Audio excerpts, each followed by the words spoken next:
Eu sou a Patrícia, presidente do grupo de apoio a Mulheres com Síndrome de Turner. Estamos aqui hoje em mais um encontro, estreitando laços entre profissionais de saúde e mulheres Turner. Temos aqui hoje a doutora Patrícia Monteagudo, o doutor Magnus, a doutora Lene. Seu nome, por favor? Maria. Doutora Maria. A pedagoga Maria, que vai falar sobre descalculia, e o senhor, doutor? Doutor Renato Freire. Que vai falar sobre a questão de fertilidade em mulheres com síndrome de Turner. Eu estava conversando com a pedagoga Maria, nossa conversa foi muito interessante.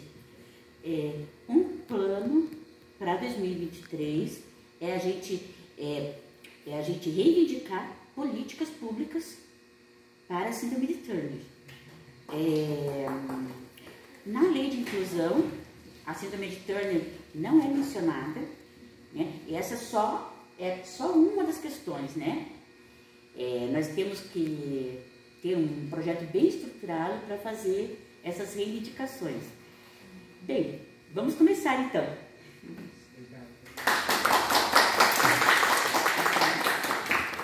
Só apresentando, o doutor Fraeta, ele gentilmente veio, ele é super ocupado e ele é o chefe do Serviço de Reprodução Assistida da Escola Paulista de Medicina, Universidade Federal de São Paulo, e veio muito gentilmente trazer o conhecimento dele para a gente, tá bom?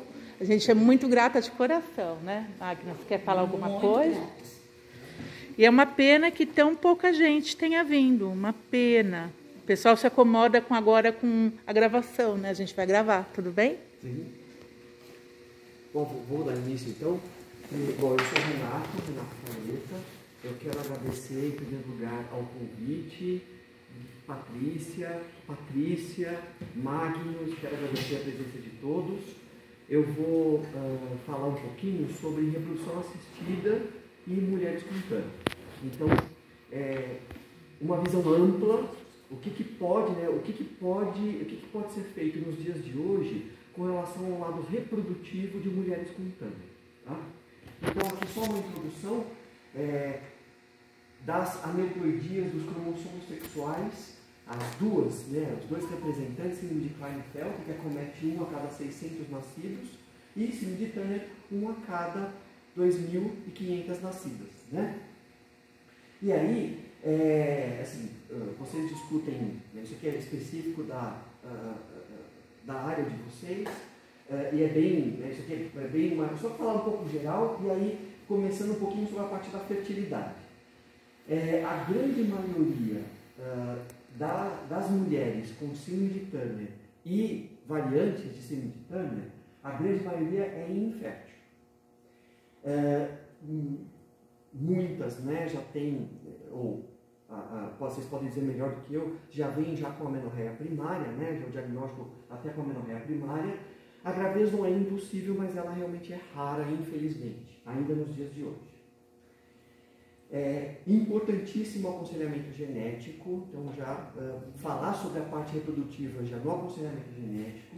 Então, como eu falei, a fertilidade natural é rara e se houver alguma reserva ovariana, o que pode acontecer, se tiver alguma reserva e algum óvulo, procurar aproveitá-lo, uma maneira, claro, engravidar cedo, não deixar como as mulheres todas no mundo inteiro estão deixando para engravidar tarde, depois dos 30 anos, 35 anos.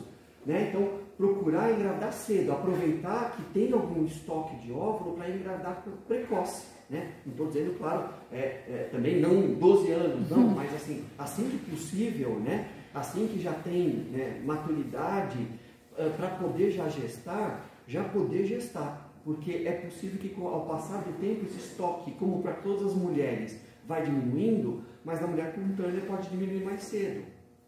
Né? Tem alta taxa de abortamento pela alteração cromossômica, pode ter associação com outras síndromes, e é claro, ainda mesmo assim nos dias de hoje, mesmo que não tenha óvulo e a mulher quer ser mãe, ela pode gestar através de óvulo de doadora, que eu vou falar mais para frente. Para poder explicar como é que nós podemos trabalhar nesse contexto, eu vou falar um pouquinho sobre fertilização in vitro. Tá? É diferente de inseminação intrauterina. Inseminação intrauterina é selecionar os melhores espermatozoides do sêmen do marido e colocar dentro do útero da mulher depois de estimular o ovário e ela ovulando. Tá? Nesses casos, é pouco provável conseguirmos fazer inseminação intrauterina em mulheres com síndrome de Turner. Primeiro, porque precisa ter uma quantidade, é claro, vai depender do marido, de quantidade de espermatozoides, mas é porque precisa de uma reserva ovariana satisfatória e tuba boa, para poder ter uma taxa de sucesso realmente eficaz numa situação como síndrome de Turner. Então, inseminação intrauterina é diferente do que eu vou falar agora. É pouco provável dar certo, ser indicado numa mulher com síndrome de Turner. O mais provável mesmo é fertilização in vitro. O que é fertilização in vitro? Não é colocar o sêmen no útero da mulher, não. Isso é inseminação. Fertilização in vitro tira o óvulo do ovário da mulher, qualquer mulher que seja, né? Depende do diagnóstico, é tirar o óvulo do ovário e fertilizar com o espermatozoide dentro de um laboratório, ou seja, a formação do embrião acontece fora do corpo da mulher. Então, por isso que chama de fertilização in vitro, no laboratório. Para fazer in vitro, tem que ter alguma, não precisa ser boa não, tá? Acho que eu exagerei aqui, mas precisa ter alguma reserva ovária, precisa ter algum ovário funcionante, com óvulo. Porque se não tiver óvulo, não adianta, não tem como fazer fertilização in vitro desta maneira. Mas se tiver alguma função ovariana, e tem que ter um útero, uma cavidade uterina com anatomia preservada. Muitos casos, o útero é pequeno, mas a gente consegue estimular um pouquinho esse útero usando hormônio para que ele fique compatível para poder permitir uma gestação a termo, até o fim. Quando está indicado in vitro? De uma maneira geral, quando as tubas não são boas, é justamente por isso que surgiu a fertilização in vitro. Né? Surgiu lá em 1978, porque uma mulher tinha as tubas bloqueadas e aí não tinha jeito de engravidar, e aí surgiu o in vitro. Isso há 44 anos atrás. Tá? Quando o sêmen do marido é muito ruim em quantidade e qualidade, está indicado in vitro, e até mesmo esses homens que não têm nada no ejaculado, mas eles podem ter no testículo ou no epidídimo, que é uma estrutura do lado do testículo. E aí dá para a gente capturar espermatozoides e fazer fertilização in vitro, eles podem ser pais. E aqui também eu vou colocar uma outra indicação, que aí é bem relacionada à síndrome de Turner. Quando a reserva ovariana é muito baixa, nós otimizamos, porque a gente pega o que tiver pouco óvulo e otimiza no laboratório para poder formar embrião. Por isso que está indicado aí a fertilização in vitro, e nesses casos aí, não só de Turner, mas mesmo outras mulheres que estão assim, numa pré-menopausa, ou estão numa fase final de reserva de ovário, a gente consegue pegar poucos ovos e pode formar embrião e pode dar certo ali engravidar. Da indicação de fertilização in vitro. Como é que a gente faz in vitro? É assim, esse é o caminho. Primeiro, precisa estimular os ovários, mas assim, é estimular e acompanhar. A gente acompanha com ultrassom transvaginal, que a gente consegue ver o ovário e os folículos, os folículos são as casinhas dos óvulos. Né? Cada folículo, que a gente chama de cisto, né? Mas cada folículo pode ter um óvulo dentro. Então a gente dá hormônio para essa mulher, quase 100% das vezes são hormônios injetáveis, subcutâneos na barriga, por 8 a 10 dias, e acompanha o crescimento dos folículos nos ovários através de ultrassom transvaginal. Aí, quando o folículo fica maduro, aí vai lá para o centro cirúrgico, que eu vou mostrar para vocês, e aí a gente aspira esse óvulo através da vagina por uma agulha. E aí leva esse óvulo para o laboratório, para poder fertilizar com o sêmen do marido. Então aí, olha, no laboratório, ou vai aproximar o óvulo do espermatozoide, ou vai injetar o espermatozoide no óvulo. Tá? Depois que o embrião se desenvolve, pega o embrião prontinho e coloca no útero da mulher. Tá? ou congela, tá? Embrião bom não se joga fora. Ou transfere para o útero da mãe, ou congela para usar depois, tá? Aí olha só, passo a passo. Então aqui, ó, como que a gente estimula os ovários? Então a mulher menstrua numa situação espontânea. Se não menstruar, a gente consegue induzir a menstruação. A gente tem hormônios para isso que podem induzir a menstruação, até estimular para que o útero fique apropriado, né? Então a gente induz a menstruação e aí ela vai tomar hormônio injetável subcutâneo todo dia por 8 a 10 dias. E aí esses são o nome dos hormônios, tá? É a formação deles, né? O composto, ou é FSH ou é FSH com LH. Para que a gente tenha controle da ovulação, a gente tem que usar, na grande maioria das vezes, antagonistas do GnRH. E vai acompanhando fazendo ultrassom. Aqui, ó, é a imagem do ultrassom, ó. Esse aqui, olha, é o ovário de uma mulher que ovula um óvulo por vez. Uma mulher normal, que não tem nenhum problema de ovulação, ela ovula, forma um folículo, ó, o cisto aqui, ó. Quando a gente dá hormônio, olha só como é que pode ficar o ovário, ó. Cheio de folículo. E cada folículo pode ter um óvulo dentro. Cada óvulo pode formar um embrião, o que aumenta a chance para o casal. Tá? Então aí continuando, volta aqui, ó. Então quando o ovário fica maduro, a gente tem que aspirar esse ovário. Cada folículozinho é aspirado no centro cirúrgico. Aí, só para mostrar o ciclo, né? 3 a 5 dias depois pode receber o embrião, ou ele é congelado, e depois de 14 dias faz o exame de gravidez. Vocês veem que a impressão que a gente tem é que é um ciclo muito longo, demora meses para fazer uma fertilização in vitro, né? Não é. Em um ciclo a gente consegue fazer o tratamento completo.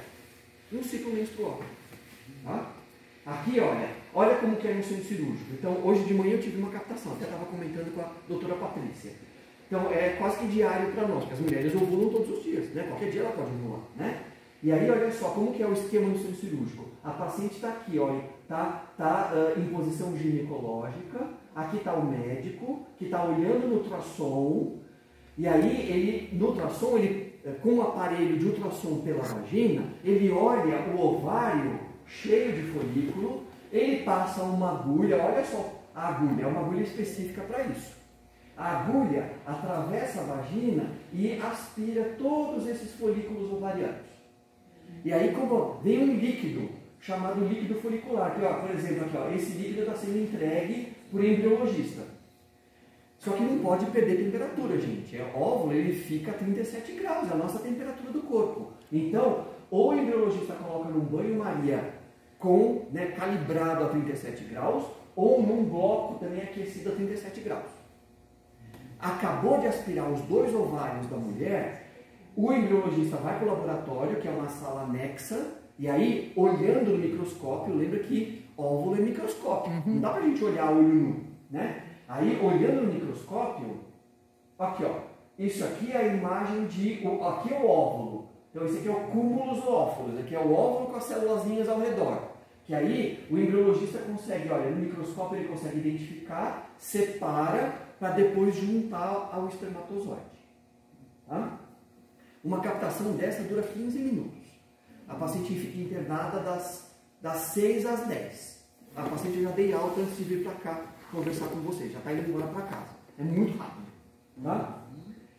E aí, o que está faltando? Está faltando espermatozoide, né, gente? Já tem o óvulo no laboratório, precisa de participação do marido, 50% é de cada um, né? Então aí, o marido, na grande maioria das vezes, ele vai se masturbar, ele vai coletar por masturbação, e aí o sêmen ele entrega para o laboratório vai separar os melhores mais móveis, mais bem formados, e aí vai fazer a aproximação dos espermatozoides com o óvulo. E se for 5 óvulos, espermatozoides milhares com cada óvulo. Tá? Essa é uma técnica de in vitro clássica que surgiu em 1978, como eu falei para vocês. Agora, quando o homem tem um sêmen muito ruim, de quantidade ou de qualidade, ou se nós temos que fazer cirurgia no homem para capturar espermatozoide porque ele não tem ejaculado, aí a técnica é essa daqui, ó, chama de ICSI, injeção intracitoplasmática de espermatozoide no óvulo. Olha só, isso aqui, ó, é o mesmo óvulo que eu mostrei no slide anterior. Só que aqui tem 400 vezes de aumento. E aí, o embriologista caça um espermatozoide, já que ele tem pouco, né? Essa técnica que veio ajudar fator masculino grave. Então o embriologista pega um espermatozoide vivo que está aqui dentro dessa pipeta, fura a casca do óvulo, fura a membrana e coloca o espermatozoide dentro do óvulo. Por isso que chama essa técnica de injeção intracitoplasmática de espermatozoide no óvulo. Mas aí, então, só para mostrar para vocês que tem duas técnicas, ou de aproximação ou de injeção, ambas são fertilização in vitro. E aí o objetivo é formar o embrião. E aí, olha só, o embrião, ele se desenvolve por 3 a 5 dias, na verdade até 7 dias ele pode se desenvolver no laboratório. Mas aí, se for receber no útero, é 3 a 5 dias depois. Ou seja, 3 a 5 dias depois, a mulher interna novamente, só que daí ela tem que entrar dentro do laboratório. Tá? Eu falo que assim, a gente pode passar frio, mas o embrião não pode passar frio. Ele está lá quentinho a 37 graus na incubadora. Então a paciente entra dentro do laboratório, nós passamos um catéter fininho, não dói, tá? É só passar um catéter fininho dentro do útero da futura mãe, né? E aí, imediatamente tira os embriões dela da estufa e coloca, né, solta na cavidade uterina. Não dói, não precisa tomar anestesia, dura 5 minutos e vai embora para casa. Tá? No Brasil, pode receber até 3 embriões. Mulheres até 37 anos podem receber no máximo 2, acima de 37 pode receber no máximo 3. Não pode mais do que isso no Brasil. Não se recomenda também, até para evitar engravidar de 2, de 3, de 4. Tá bom? E aí, taxa de gravidez. A taxa de gravidez ela é dependente da idade da mulher. Quem manda no mundo são vocês, né, mulheres? Uhum. São vocês que mandam no mundo. Quem manda a taxa de gravidez é a mulher. Quanto mais jovem, de maneira geral, maior é a chance de engravidar. Então, mulheres até 35 anos, chance de engravidar é de 60%, 50%, até 70% de chance de engravidar, recebendo no máximo 2 embriões. Justamente porque ela é jovem, ela implanta mais e engravida mais. Dos 36 aos 39 anos, a chance já diminui só por causa da idade, mesmo que ela receba mais embriões. 30%, 40%. Aos 40 anos, mesmo recebendo 3, é 20% de chance de engravidar. Aos 42, é 8 a 10%. Aos 43, é 5%. De 44 em diante, é 1% até 0%. Para vocês verem como é o impacto da idade da mulher na taxa de gravidez. Então, aí eu expliquei para vocês como que nós fazemos in vitro de uma maneira geral, né? Agora eu vou tentar falar umas peculiaridades nas mulheres com Turner. Então, fundamental que a mulher com Turner faça uma avaliação clínica. Avaliar coração, pulmão, situação clínica antes de embarcar numa gestação. Então, isso é fundamental, passar por uma avaliação clínica, ter uma liberação clínica de que tem condição, pode levar à gestação. Porque se o clínico disser, não, é muito arriscado, aí é melhor ela não engravidar. E aí nós temos outro caminho pela frente que eu vou falar daqui a pouco, tá bom? Mas tem que ter uma liberação clínica. Afinal de contas, gente, gestação tem que ser boa. A gestação, ela não é doença. Ela tem que ser programada e ela não é uma urgência. A gestação tem que ser nada melhor que uma gestação saudável, ter uma criança saudável e família feliz, não é assim? Então não é atropelado, sem avaliação clínica, depois durante a gravidez descompensa, tem complicações na gravidez, não. O certo é ter uma avaliação clínica, óbvio que nem tudo é evitável, mas pelo menos já se prepara, já se fica preparada e começa uma gestação com tudo em cima clinicamente. Se tiver alguma função ovariana, nós temos 2 caminhos. Ou vai para a fertilização in vitro, se for casada, né, já quer engravidar, já pode fazer tudo que eu falei, já recebe embrião, já pode engravidar, se tiver reserva ovariana. Se não tiver marido, não quer engravidar agora, não pode engravidar agora, a gente pode congelar o óvulo. Mesmo que pouco, a gente pode congelar o óvulo, porque daqui a pouco, ao passar dos anos, pode perder toda a função e não ter mais óvulo nenhum. Tá? Outra coisa que se discute é o congelamento que pode ser feito, é o congelamento da casca do ovário. Aí é uma cirurgia que tem que aí, né, ou fazer um furinho no umbigo, que é a laparoscopia, ou fazer uma mini cesariana, para poder chegar até o ovário dessa mulher com Turner e tirar a casquinha e congelar. E aí, a questão a gente tem que ter uma ideia, junto com o patologista, se tem folículo lá, para não ter a falsa impressão que tem um tecido guardado e quando for descongelar lá no futuro, esse tecido não produz nem hormônio para que ela cicle ou tenha, né, a necessidade básica dela, ou até mesmo para ela ovular. Então, é uma situação meio difícil pela reserva baixa, mas dá para fazer. Tá? E não é mais considerado experimental, porque até 2019 esse congelamento era considerado experimental. Agora, se não tem função ovariana, né, não tem mesmo, não adianta estimular, não tem reserva ovariana, não tem óvulo nenhum, aí o único caminho que resta além da adoção, claro, é usar o óvulo de uma outra mulher. Eu vou mostrar para vocês como é que funciona esse esquema no Brasil. Regular, direitinho, mas quem é que pode ser a doadora de óvulo? Tá? Aí, a gente pega o óvulo dessa doadora, fertiliza com o sêmen do marido da mulher com Turner, né? Forma embrião e, simultaneamente, a gente prepara o útero.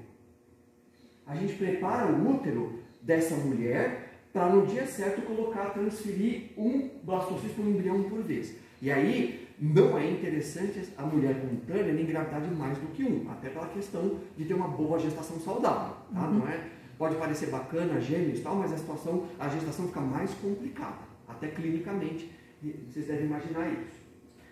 E aí, olha, quem é a doadora no Brasil? Gente, isso aqui mudou o ano passado, tá? Mas primeiro, né, até o ano passado, a mulher doadora é uma mulher anônima. Então, quem doa não sabe para onde vai o óvulo. E quem recebe não sabe de onde veio. Então, aqui, ó, os doadores não devem conhecer a identidade dos receptores e vice-versa. Só que agora, desde o ano passado, mudou. Até porque é tão difícil a gente conseguir... você imagina, uma doadora de óvulo tem que passar por tudo aquilo que eu mostrei. Vocês acham que é fácil uma doadora no Brasil se submeter a fazer todo aquele tratamento hormonal, anestesia, cirurgia, doa e não ganha nada no Brasil? Não pode, porque não é venda de óvulo, né? Então, desde o ano passado, parente até 4º grau, pode doar. Então, por exemplo, se a mulher tiver uma mulher com Turner, tem uma irmã que seja menor, já vou mostrar, menor de 37 anos, e queira doar e todo mundo concorde, pode pegar o óvulo da irmã.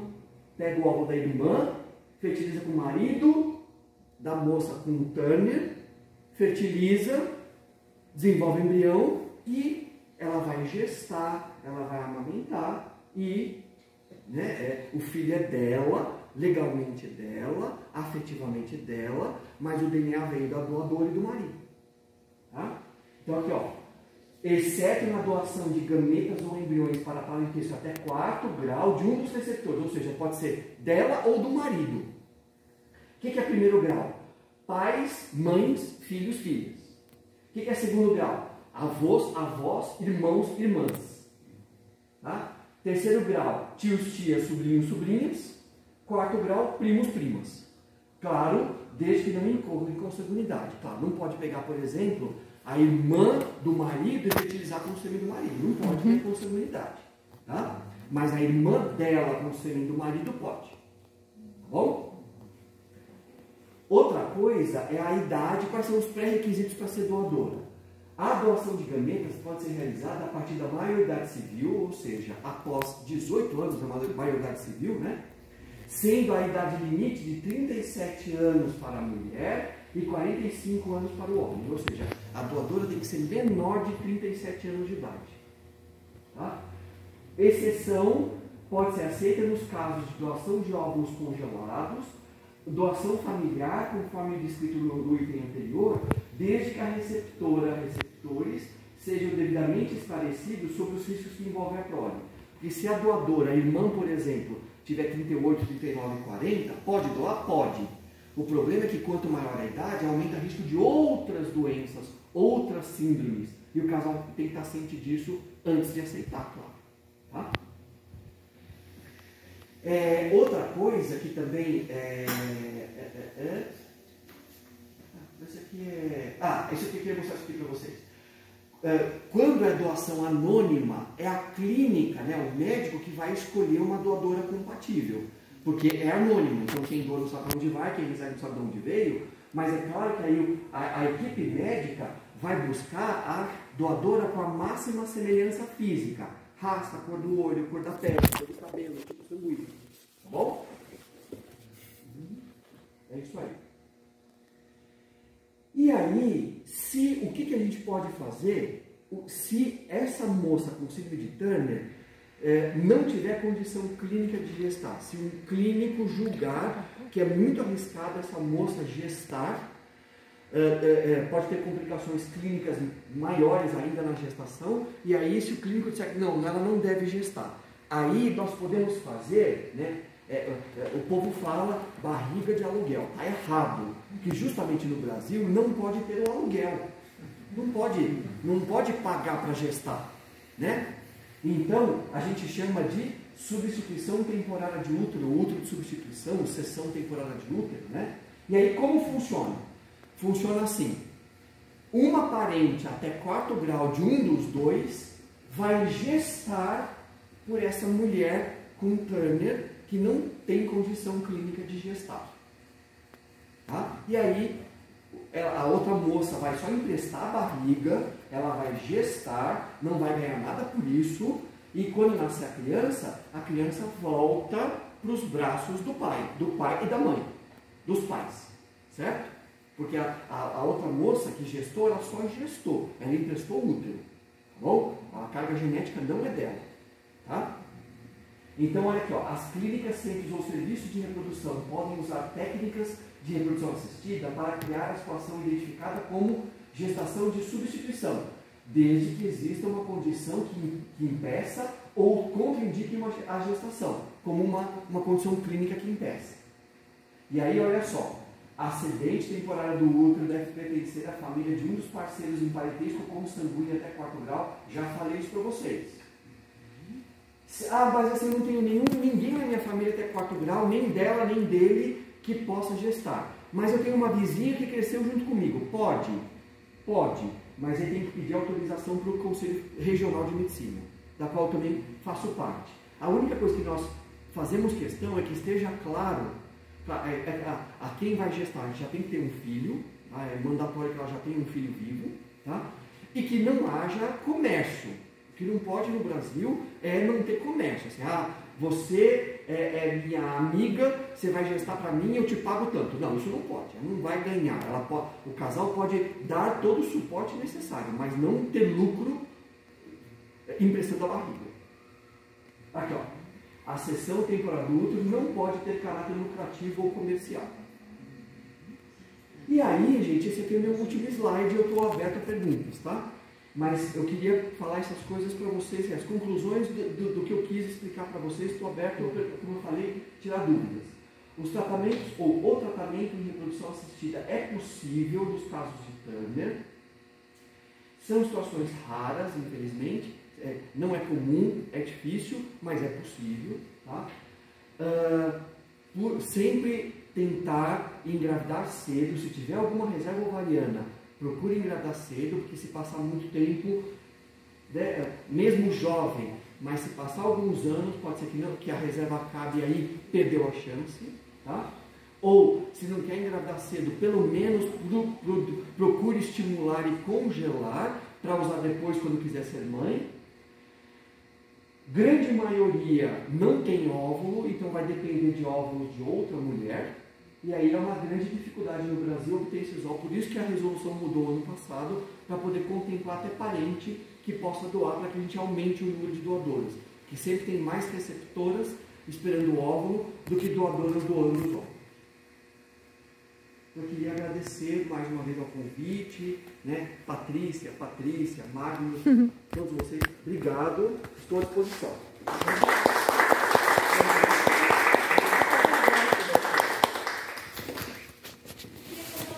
Como que a pessoa se qualifica para fazer o tratamento aqui pela Unifesp com o senhor? Como é que funciona? Custo?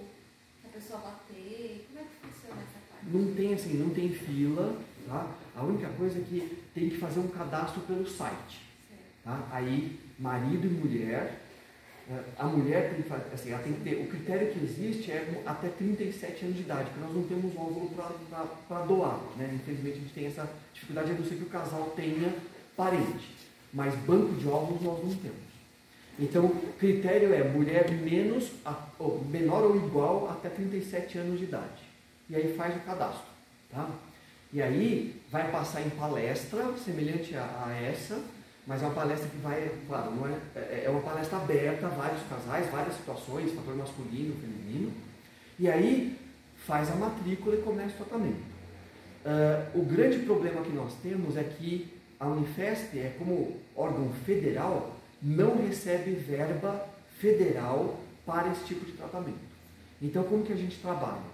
O que o SUS paga, o casal não paga nada. Por exemplo, tem que fazer alguma cirurgia, tem que operar varicocele, tem que fazer uma laparoscopia. Se são procedimentos que o SUS paga, o casal não paga nada. Agora, por exemplo, se vai fazer in vitro, tem custo, como você falou. Porque, por exemplo, no in vitro tem que tomar hormônio. O governo federal, o SUS não paga. Aí é por conta do casal. Tá? Precisa comprar um material, que todo aquele que você viu para fazer, todo aquele material é tudo importado e o SUS não fornece. Né? Então, também o casal paga. E a internação também o casal paga porque o SUS não paga. Então, um tratamento sai ao redor de uns 12, 13 mil reais. Não é barato, mas acaba sendo mais em conta, como não tem honorário médico, né? E grande parte dos exames vocês também podem fazer pelo hospital, então a gente não ganha nada, não tem honorário médico. Mas ainda assim não é barato, mas fica mais em conta do que uma clínica particular, que é mais caro ainda.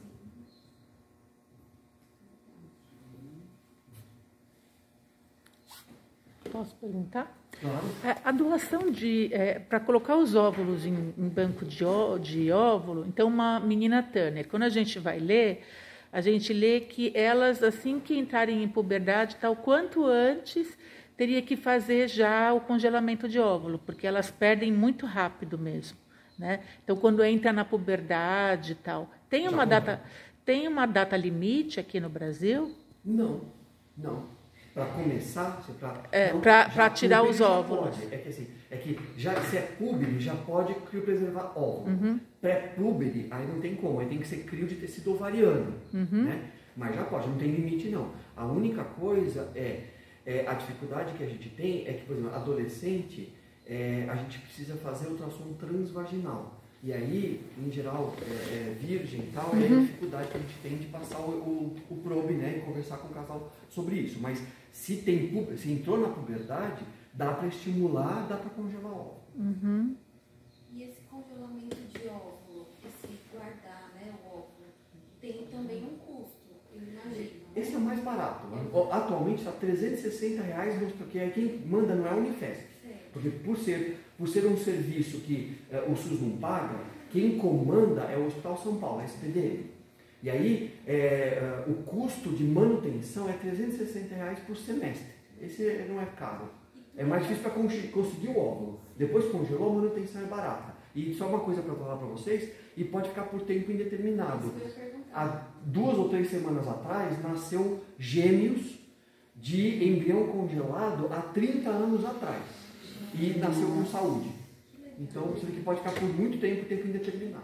É o que você ia perguntar? É isso que eu ia perguntar. Então, E no caso da menina com Turner, tem como verificar se o óvulo é viável, se ele é saudável?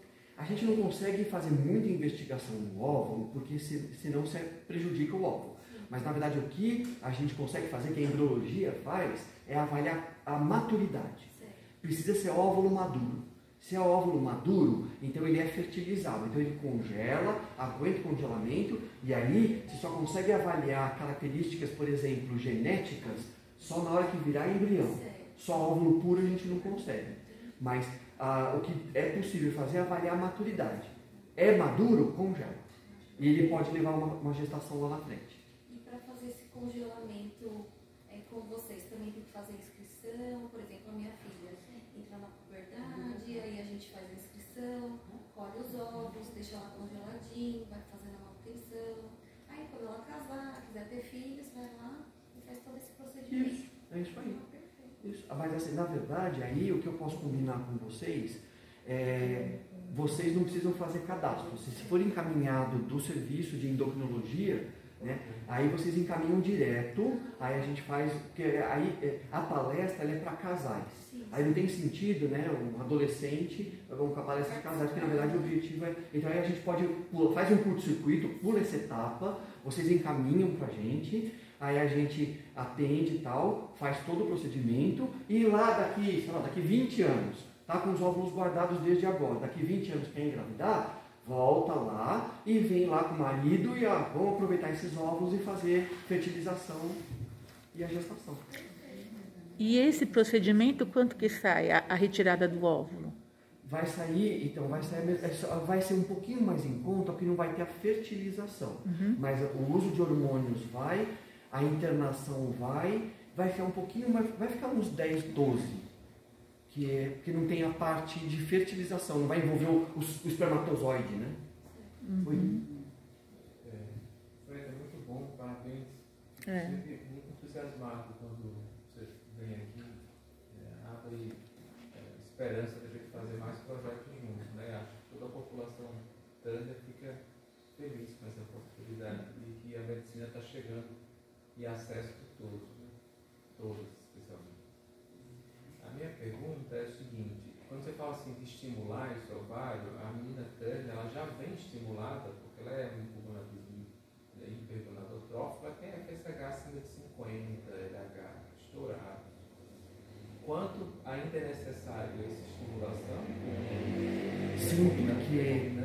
E também, se eu não posso monitorar esse momento com a medida do AMH, para ver reserva ovariana. Queria que você comentasse um pouquinho sobre isso. Então, é que assim, é possível e até provável, se o FSH está muito alto, a antimileriana vai estar bem baixo, menor do que 1. Né? Mas só o FSH endógeno, ele vai produzir, no máximo, vai ter um folículo. Então, a gente, assim, claro que a gente pode fazer até ciclo natural, ciclo natural dá muito cancelamento, então acaba gastando e às vezes você não consegue óvulo nenhum, cancela, né?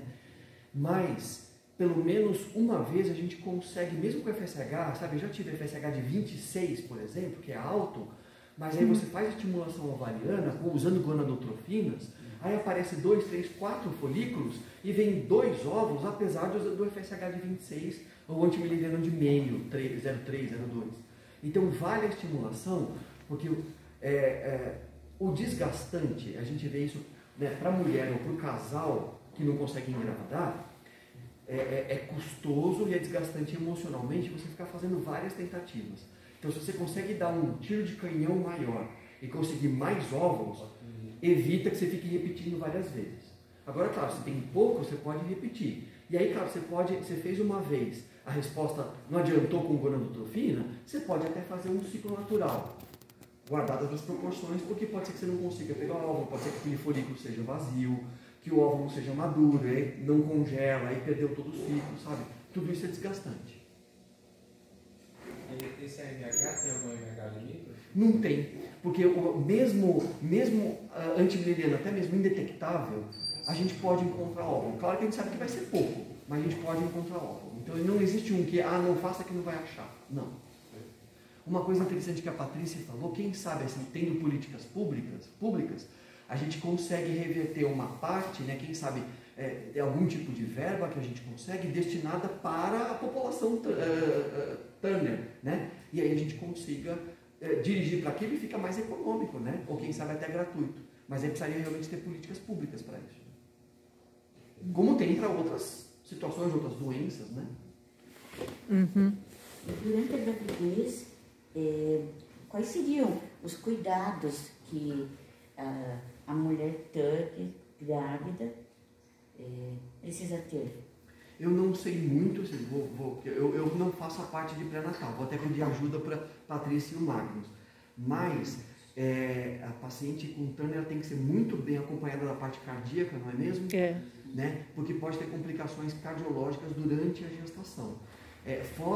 Claro, assim, primeiro, preferência de engravidar de tem que tomar cuidado com o trabalho de parto prematuro, né? E a criança nascer muito pequena. Hipertensão, diabetes gestacional, tem que se preocupar com tudo isso. Tem mais alguma coisa específica? É isso mesmo? Existe um risco. Renal, tá. Então, existe um risco que é uma situação rara, mas ela é 200 vezes mais comum na mulher Turner de ter uma dissecção de aneurisma de aorta. Então, a artéria que sai do coração, ela abrir a folha dela. E isso é de alto risco. Então, o ideal, quando você vai pensar numa gestação tal, e não tem nada que marque, pode ser uma mulher que nunca teve nada e acontecer isso. Então, o ideal é que, quando for gestar, que esteja num peso bom, se não tiver hipertensão, é melhor. Obrigada, pá. Se não tiver hipertensão, está voltado para você. Se não tiver hipertensão, pode falar de novo, doutora? Então, existe um risco que é 200 vezes maior do que as mulheres no geral, de ter uma dissecção do aneurisma de aorta. Então, de abrir a parede da aorta. E isso é uma situação muito grave. Não tem nenhum marcador. Não necessariamente é a mulher que tem problema no coração que acontece isso. Pode acontecer em qualquer um. Então, para você gestar, você tem que se preparar. Não pode estar fora do peso. O ideal é que não tenha outros fatores de risco, como aumento de pressão alta, que não seja tabagista e que faça o tratamento direitinho. Então, é uma gestação que vai demandar um acompanhamento mais de perto. Vai ter que ser um pré-natal super bem feito, vai ter que monitorizar bem a parte cardíaca. Mas hoje a gente está em 2022, né? Antigamente, nos países nórdicos, quando uma paciente engravidava, eles mandavam abortar. Hoje já é diferente. A medicina avançou muito, os cuidados avançaram muito, o diagnóstico precoce, possibilidades e tal. A gente vive um outro momento, por isso que essa palestra é um aspecto muito, muito interessante. Aí a chance que uma paciente tem, Turner, quando ela engravida espontaneamente, ou eles pegam o óvulo dela, a chance que ela tem de ter uma criança Turner é muito pequena. Tá? Isso é ínfimo. Eu não sei, aí, quando começa a fazer o estímulo, né, a captação de óvulo, talvez seja um pouco maior, né? Porque a gente sabe das pacientes Turner que gestaram espontaneamente. Mas eu não sei se a paciente que precisou de um estímulo, né, para ter uma captação de óvulo e tal, talvez essa fosse um pouco, digamos assim, um pouco mais doente do que a outra, nesse aspecto, do que a outra que engravidou espontaneamente. Então, a gente não tem estudo sobre isso, na realidade, né? Mas o conhecimento hoje... A gente tem um caminho que a gente pode fazer, que quando faz in vitro, antes de colocar o embrião no útero, você pode fazer uma biópsia do embrião, chama teste genético pré-implantacional. Então a gente consegue ver no embrião se carrega ou não, né? Se tem os 2X lá, tem XY ou X0, né? Então a biópsia chama PGT-A, que é para ver a neoploidia, justamente. Então essa é uma arma que a gente tem, tendo o embrião, claro, formado, só com óvulo não dá. Tem que formar o embrião com o espermatozoide, e aí chegar até 5º a 7º dia, formar blastocisto, faz a biópsia, e aí tem essa resposta, se tem alguma alteração ou não. E pode ver outras também. Aí vocês enviam o embrião, vocês implantam o embrião com quantos dias? 14 dias, né? Não, uns 5 a 7 dias. Tem que ser blastocisto. 5 a 7 dias para chegar blastocisto. Aí é biopsiado e congelado. Aí manda para uma análise genética. Essa análise genética costuma demorar 10 dias para sair o resultado. Aí, vindo o embrião euploide, né, saudável, aí só prepara o útero, né, prepara o endométrio e aí transfere no dia certo com o uso da progesterona. Só para também não assustar, né, o evento da aneuploidia, em geral, é pós-zigótica. Então, a gente não pode raciocinar como uma herança mendeliana. Então, eu desconheço, até onde eu li, aneuploidias hereditárias, sobretudo relacionadas ao X, né? Então, tanto o Klinefelter como o Turner. Então a gente pode ficar um pouco mais despreocupado do ponto de vista, Patrícia, da influência de uma hiperestimulação hormonal para uma ovulação, né? Sim. Então, a não ser que já tenha um cariótipo alterado, né? Mas aí tem que ter uma translocação, por exemplo, que propicia. Mas aí também, cromossomo sexual é mais difícil, né? Então é próximo de zero mesmo. Acho que a gente tem que criar essa casuística que você está falando, avaliar, talvez hoje com mais acesso, tenham outros trabalhos que tenham apontado isso. Uma coisa interessante a gente lembrar é que precisa fazer o estímulo hormonal para engravidar. Mas uma vez que o bebê se formou e começa a placenta produz o hormônio necessário para a gestação. Então, durante a gestação, não precisa se preocupar com reposição hormonal.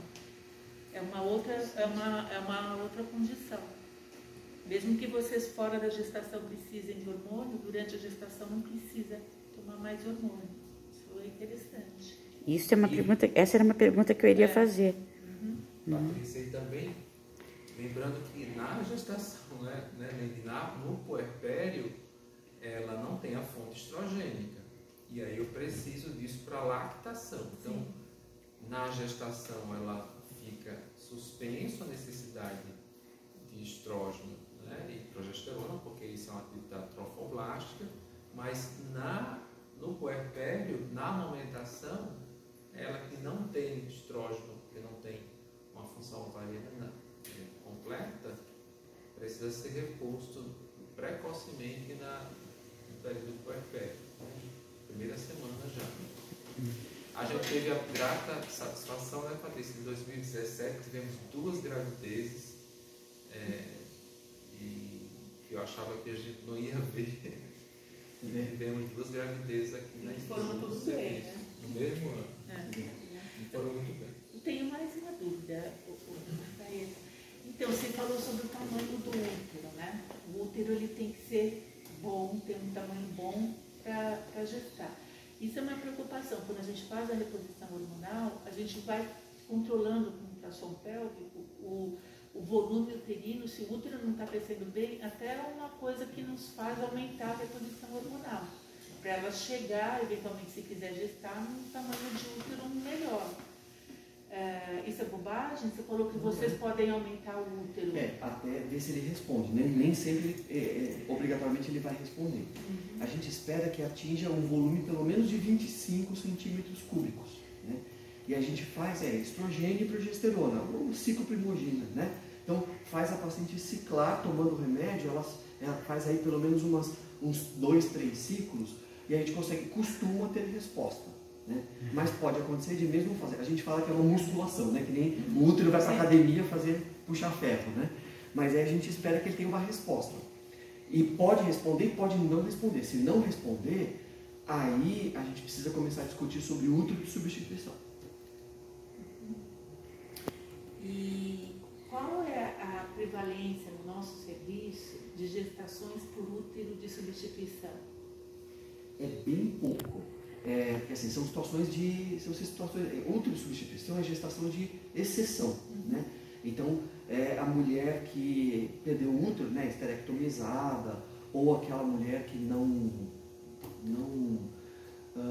que você estimula, mas o endométrio não responde,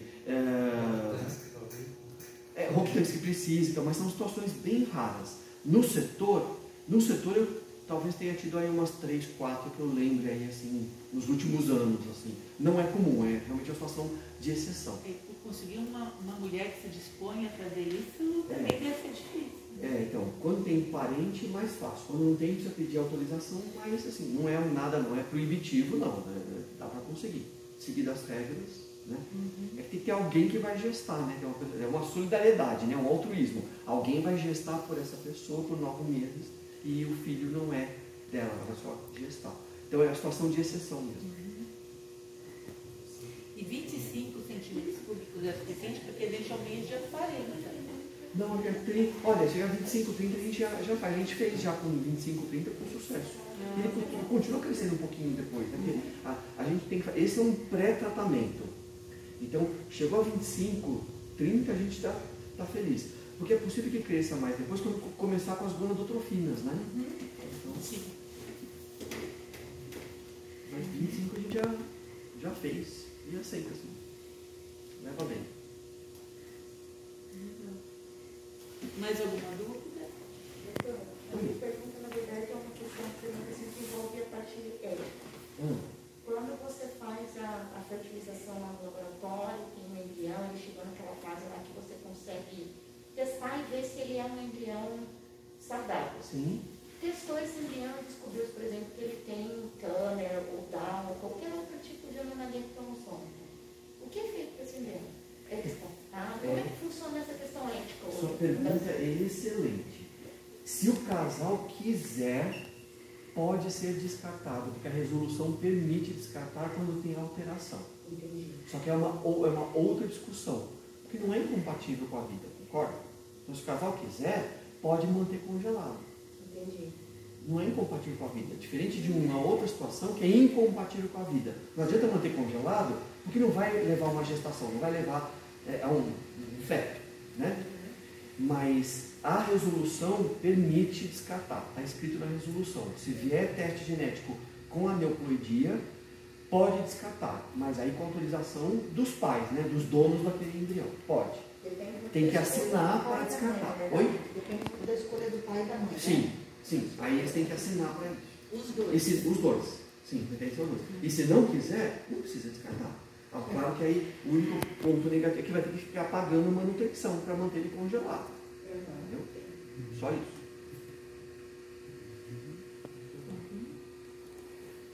Mais alguma pergunta para o doutor Tem Felipe? vários que deixam, que tem essa alteração e Tem vários, não digo, mas tem alguns assim que querem manter, né? Alguns sim.